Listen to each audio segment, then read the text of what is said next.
The winning blueprint presents.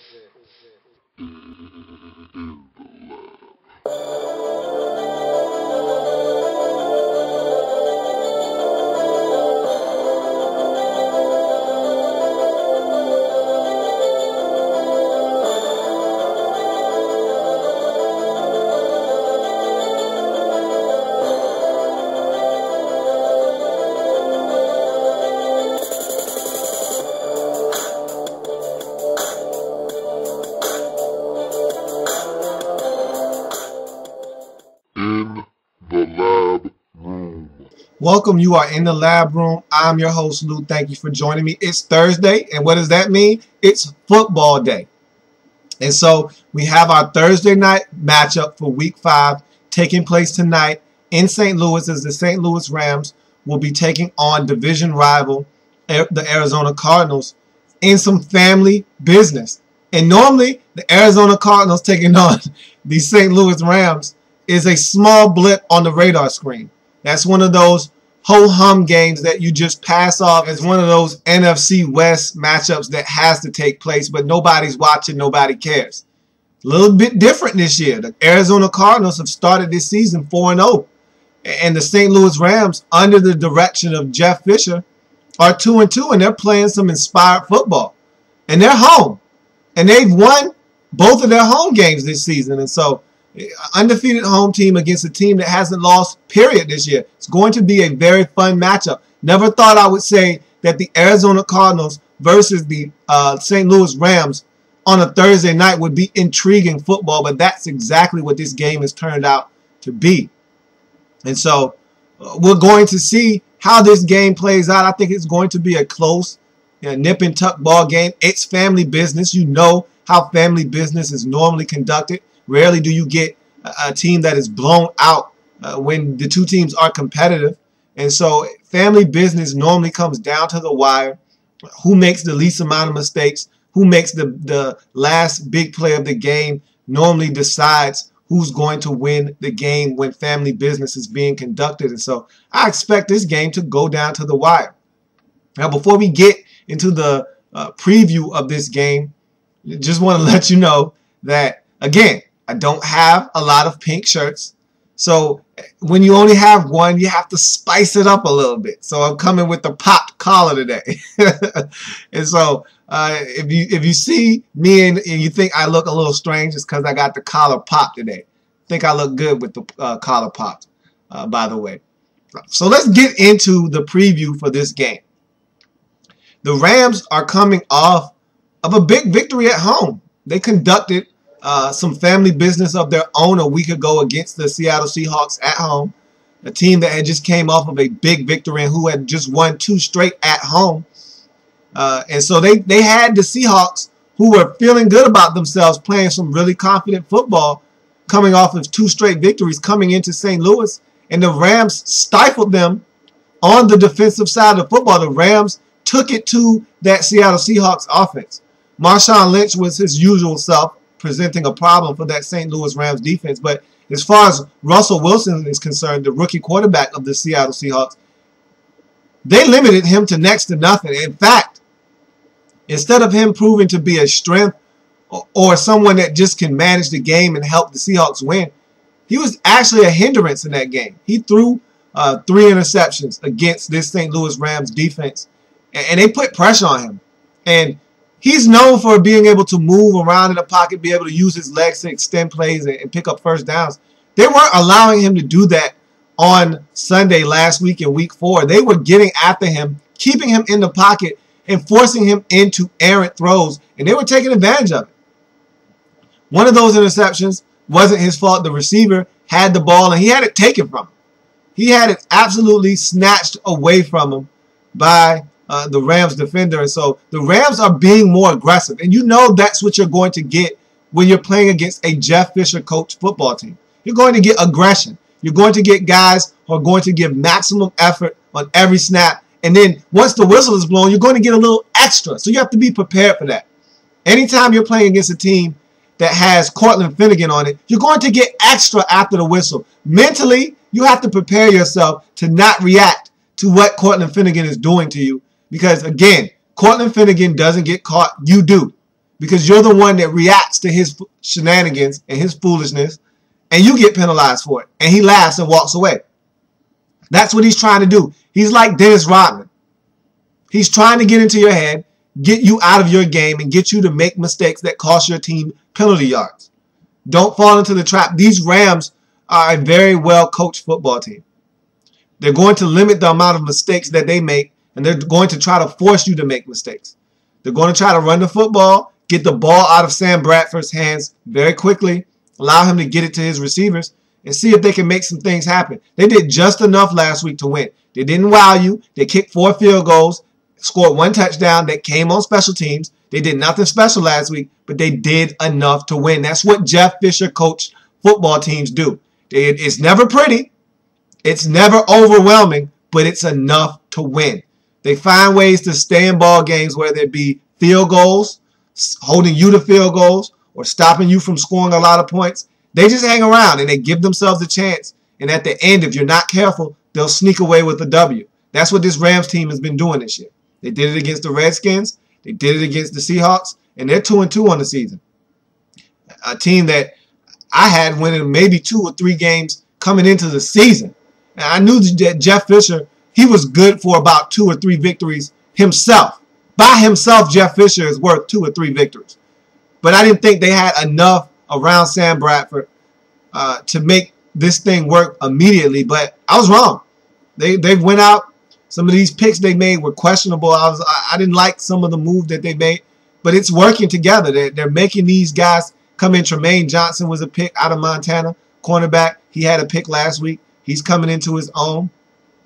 And I told you, when you're a team like the Rams with not a lot of talent, as they were a year ago when they were about 2-14 on the season, you got to go out on the limb and give guys a shot who might have a checkered past and a checkered background, but can play football. You got to take chances on guys that maybe the good teams don't take a chance on because they don't need that kind of distraction in their locker room, or they don't need a headache.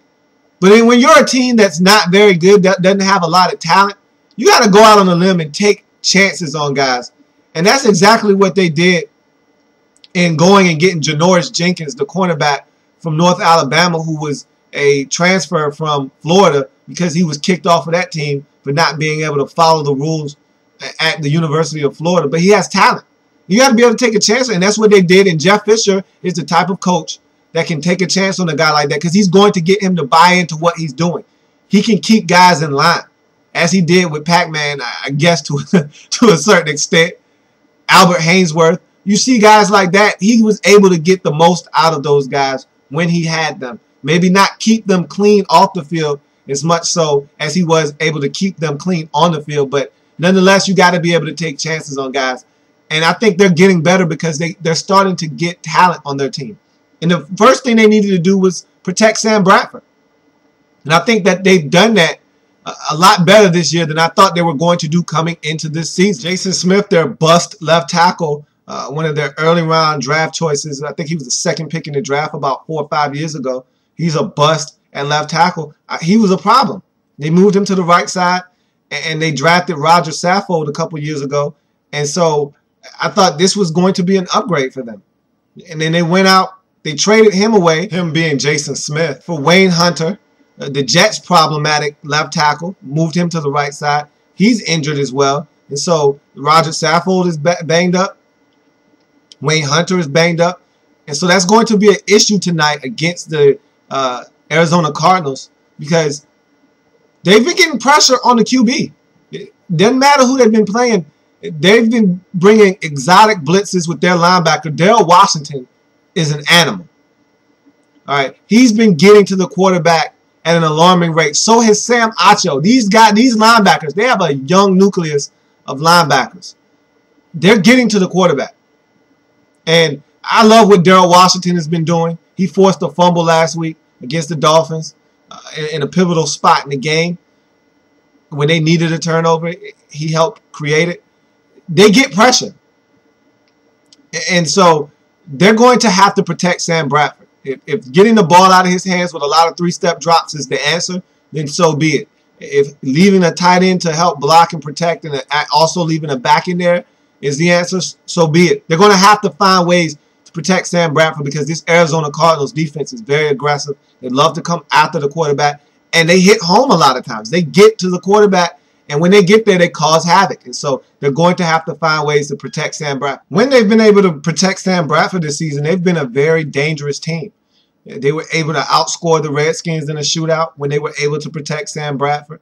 They were able to outlast the Seattle Seahawks when they were able to protect Sam Bradford. When they were not able to protect him, they were destroyed by the Chicago Bears. So that's going to be a key for the St. Louis Rams, is keeping Sam Bradford upright. Another thing that you have to keep an eye on in this ball game is the health of Steven Jackson. He's been dealing with a groin injury since week 2 against the Washington Redskins. He injured his groin, and he hasn't really been right since. He played last week, but he wasn't effective against the Seattle Seahawks. And so he's questionable tonight. Don't know if he's going to play. He's been limited in practice all week long. And so not sure if Steven Jackson is going to be able to go. If he can, that's going to be a big boost for them on the offensive side of football. But again, if he's not 100%, do you want to risk it trying to get a win early in the season and have this be something that lingers on for the remainder of the season and it can cost you a chance at victories moving forward? It's just not that big of a football game. Of course, you want to win every game, and this is a divisional matchup, so you definitely want to have it. But is one game worth risking the health of Steven Jackson? You have to ask yourself that.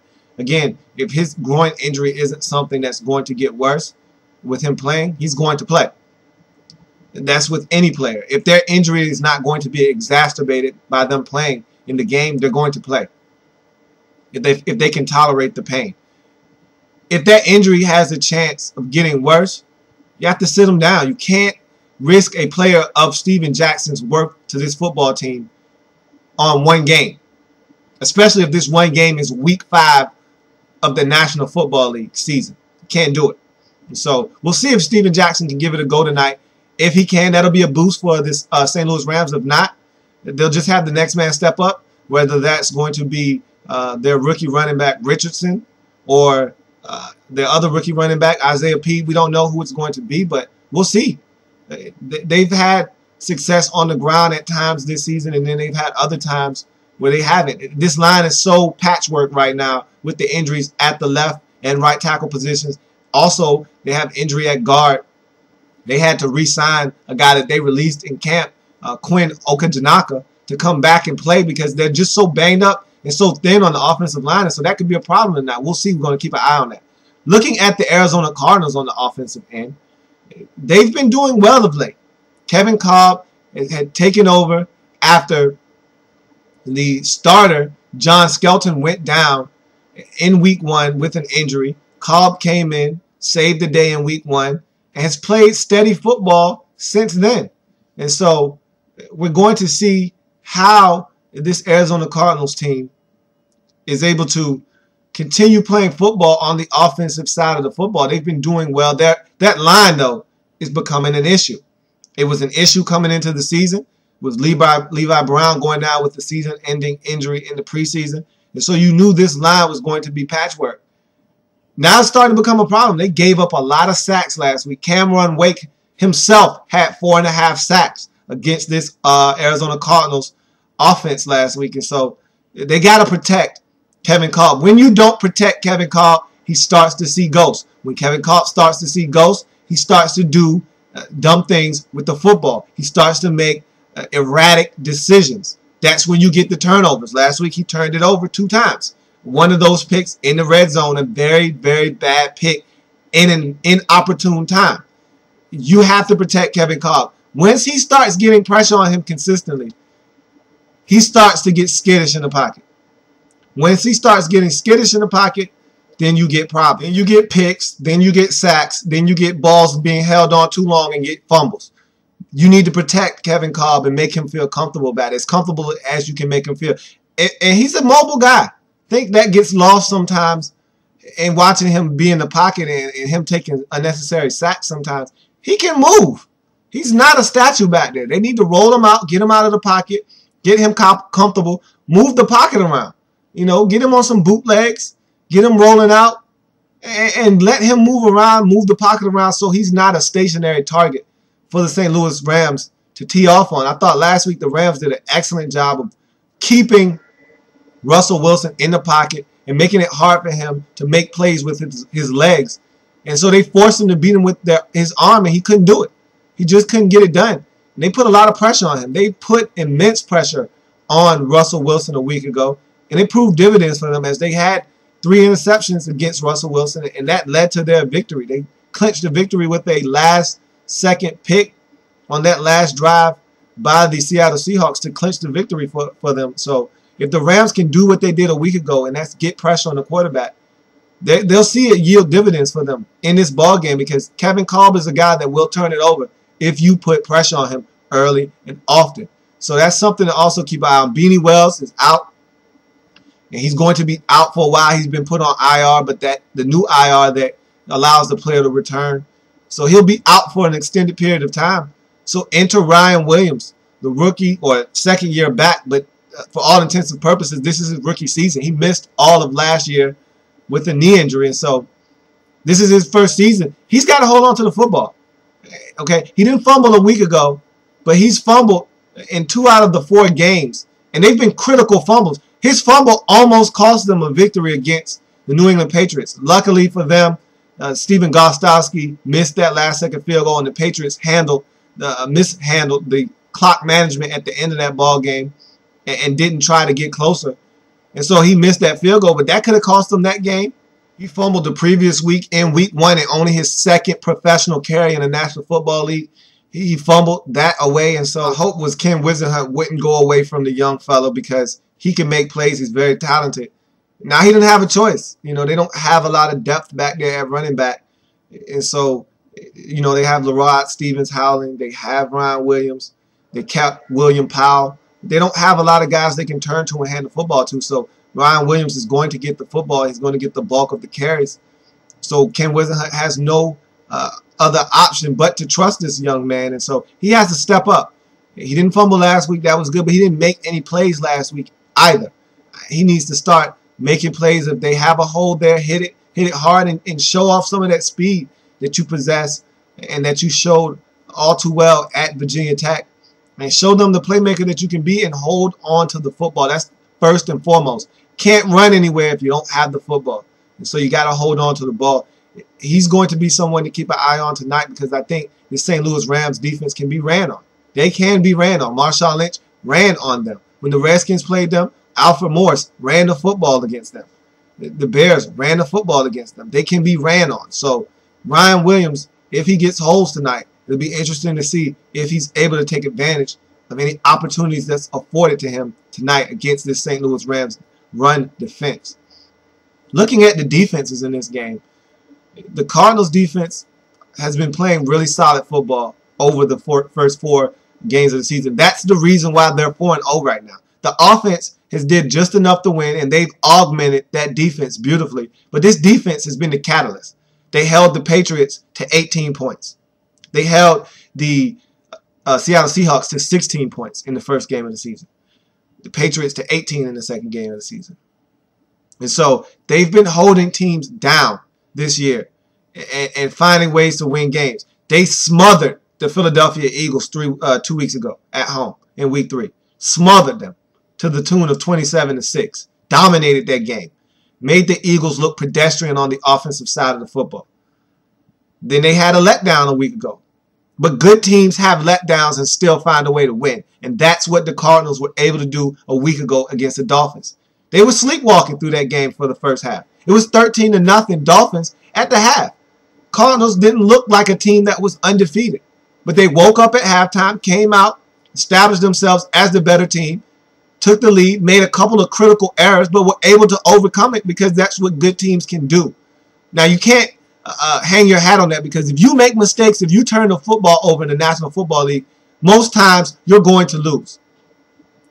But when you're playing a team that you're superior to and you make mistakes, you can overcome them if you don't make too many mistakes. And that's what that's what the Cardinals did against the Dolphins. They overcame the mistakes that they made, forced turnovers of their own, capitalized off those turnovers and were able to secure the victory in overtime. And so this defense has been carrying this Arizona Cardinals football team. We have yet to see Patrick Peterson get off in the special teams game. It's coming. It is coming. It's going to happen soon. I think he's a little anxious. He's fumbled quite a bit this year, dropping punts because he wants to make something happen. He just has to let the game come to him. He's too talented to be pressing the issue. Let your abilities take over. Catch the football, and then you go from there. Freelance. That's what you do. And he's been looking at the rush, trying to set up blocks and try to figure out where he's going to go before he catches the ball, and he's been dropping it.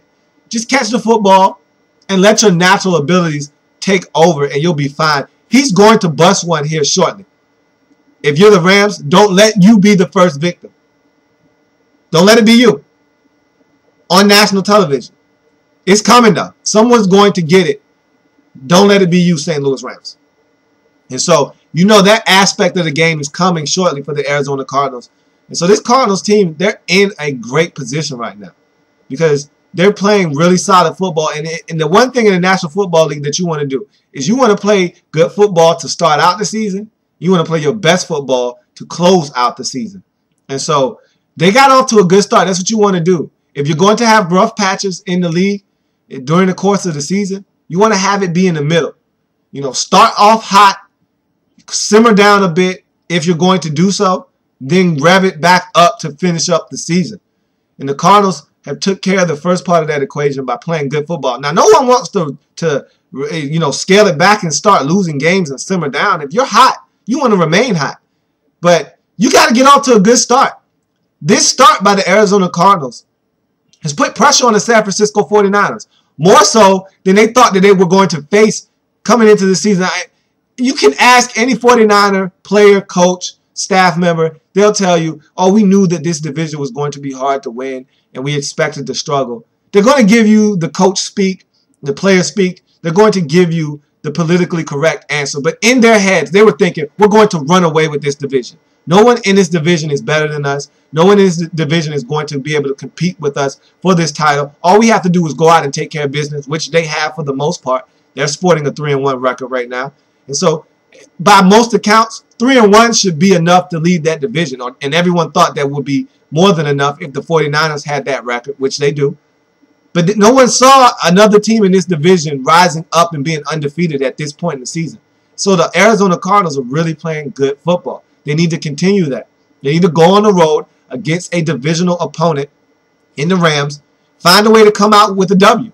If you want to be a good team, if you want to threaten the 49ers for this division, you got to go on the road and get W's. You have to go on the road and beat the teams you're supposed to beat. They're supposed to be able to beat this Rams football team. Not saying that the Rams are a pushover, but the Cardinals are a better team than the Rams as constructed right now. They're supposed to be able to go into Arizona, or excuse me, go into St. Louis and come out with a W. Scratch, claw, do whatever it is you have to do. It doesn't matter if it's by 1, doesn't matter if it's by 3, doesn't matter if it's by 17. Just come out of there with a victory. And that's what I think the Arizona Cardinals are going to do tonight. They're going to go in there, put pressure on Sam Bradford.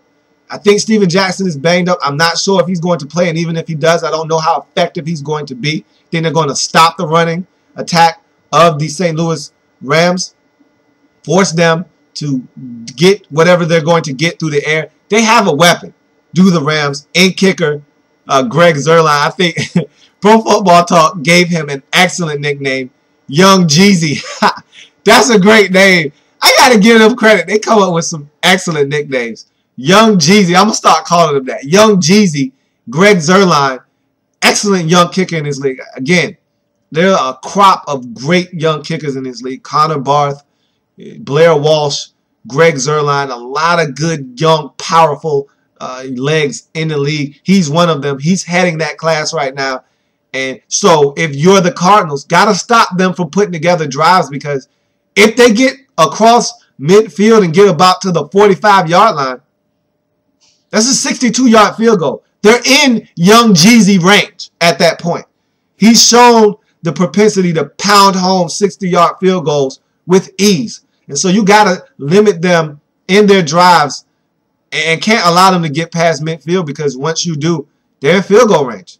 He's a kicker with a strong leg inside that dome, and he knows how to use it.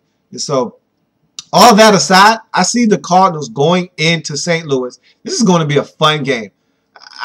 Honestly, when you looked at the schedule and saw this game as a Thursday night matchup, you went, oh, man, what are they doing to us? Okay, we'll just have to tolerate it. It's football. I'll take it, but, I prefer something else. Now, this is actually a really good football game. I have a little thing for the Cardinals. I like to watch the Cardinals play football. I love Patrick Peterson, love Larry Fitzgerald. I like watching the Cardinals play football, so we'll see what they do. And I think they're going to find a way to pull this one out in the nail biter, 23-20 against the St. Louis Rams, taking their record to 5-0, dropping the Rams to 2-3 on the season. And it's going to be a tough struggle. I wouldn't be surprised if this game found itself in overtime. Wouldn't be surprised. But I'll tell you this. Watch out for the special teams of Patrick Peterson and the Arizona Cardinals. They're going to do something. They're going to make something happen. Whether it's break a big one for a touchdown, break a big one and set up scoring possession for the Arizona Cardinals, or fumble the ball away and allow the St. Louis Rams to get prime field position to score points. Something's going to happen when the Arizona Cardinals get on special teams tonight. Don't know what it is, but I have a feeling something's going to happen in this game on the special teams aspect of the game for the Arizona Cardinals that's going to affect the outcome of this game. We're going to see.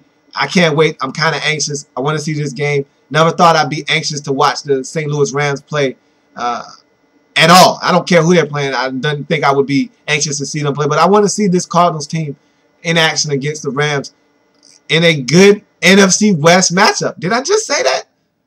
St. Louis Rams, Arizona Cardinals, good NFC West matchup? Yeah, I did just say that. We'll see. And that's going to do it for today's episode. Just recapping or previewing, excuse me, tonight's matchup. Give you my pick so you know where I stand. I'm also going to, at the conclusion of this episode, I'm going to reveal my record for last week and my overall record for the lab and indicate where I am, what's my record, where I stand, what was my sole survivor of the week, did they win. You're going to see all those things on my sheet that I've provided to keep track of what the lab is doing. And again, we're going to do big things. We're going to turn it up. I told you last week we're going to turn it up. The heat is going to be turned up with the officials back in the fold. I know what to expect from these teams now, and I expect greatness of myself, and that's what I put forth last week, going 11-4. And there are 4 teams on bye weeks now, so you're going to start to see the number of games dwindle a bit. There was one less game last week with the Colts and Steelers being on a bye week in week 4. Now it's 4 teams on a bye week this week. And so got to keep your eye on the amount of games and keep that in perspective as to what the record is. 11 wins last week means a lot more than 11 wins 2 weeks ago, because that would mean you went 11-5 versus 11-4. And so that's an extra game or 1 game less. And so that means you were a lot more special than the week before because you had less games to choose from. And so got to be big. I got to come up big. I got to be in double digits and wins every week from here on out. I feel like I need to be able to do that. No excuses. I will be utterly disappointed in myself if I don't have double-digit wins every single week from here on out. I feel like I should be able to do that, and I expect to do that. And I'm going to bring that kind of heat to you guys, and that's what I'm going to do from here on out. So at the conclusion of this episode, you will see the Lab's picks in the Pick'em Weekly picks, and you'll see exactly where I stand, what I've done over the course of the season, weeks 1, 2, 3, and now 4. And you'll see my overall record, the records that I've had for each week, and the record that I have as a whole. And then you will see next week what I did this week. We'll go over the picks that I'm going to make for week 5 tomorrow in tomorrow's episode as we preview the slate of games for Sunday and Monday. And we'll go over them then. So it's a touchdown. Go ahead and throw it up. We'll tackle on a quick extra point. I did not get to watch Broke yet. I feel bad because I said yesterday I was going to watch it. Last night, got busy, had a lot of things on my plate, did not get to it. However, I will watch it tonight after the football game. is completed, I will watch that Broke documentary, come back, and we'll talk about it. Maybe not tomorrow. We have a lot up on the docket tomorrow in terms of going over all the games that are going to be played over the weekend. And so I don't know if we should get to it or should we just put it off until Monday. I'll let you know. I think what I'll do is I'll watch it, and if we have enough time, we'll go over it tomorrow. If we don't, we'll go over it Monday. We have plenty of time to do that Monday. I don't know. Monday's a busy day as well because we have to go over the week that was and go slate skating. So this might get pushed off all the way until Tuesday. I don't know. We'll see. We'll talk about it then. But you've been informed. We'll go over it at some point. We're not going to let this go away without us talking about it. Know that much. And so that's going to do it for this episode of In the Lab Room. I thank you for joining me. I want you to enjoy the football tonight. I know I will. I'll be right in front of my TV, glued to the set, watching this game. I think it's going to be a very intriguing matchup. Would not be surprised if the Rams snuck this one. You know, these undefeated teams are going to fall here soon. I don't see a team going deep into the season undefeated. I think a lot of these undefeated teams are going to fall and fall very soon. Wouldn't surprise me if all three of them lost this week. But again, this is a prime opportunity for the Cardinals to go to 5-0, stay atop this division, and make the 49ers work for this division crown. And so it's going to be interesting to see how they do going on the road. They've been home the last 2 weeks. Let's see how this Cardinal team travels on the road in the division. A tough matchup, family business being conducted. Let's see what they do.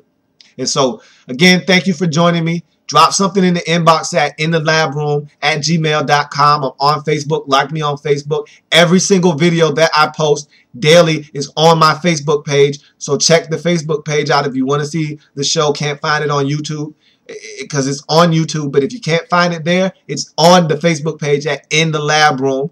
So like me on Facebook. I'm also on Twitter. I post daily episodes and have comments on what's going on Twitter frequently as well. So I'm on Twitter. Find me on Twitter. Follow me on Twitter. I'm at In the Lab Room on Twitter. And so that's the Twitter handle. And I thank you for joining me once again. I'll see you tomorrow. We'll go over this game, talk about what we saw, talk about the outcome, and then we'll move on to the slate of games on Sunday. See you tomorrow. Same time, same place. I'm out.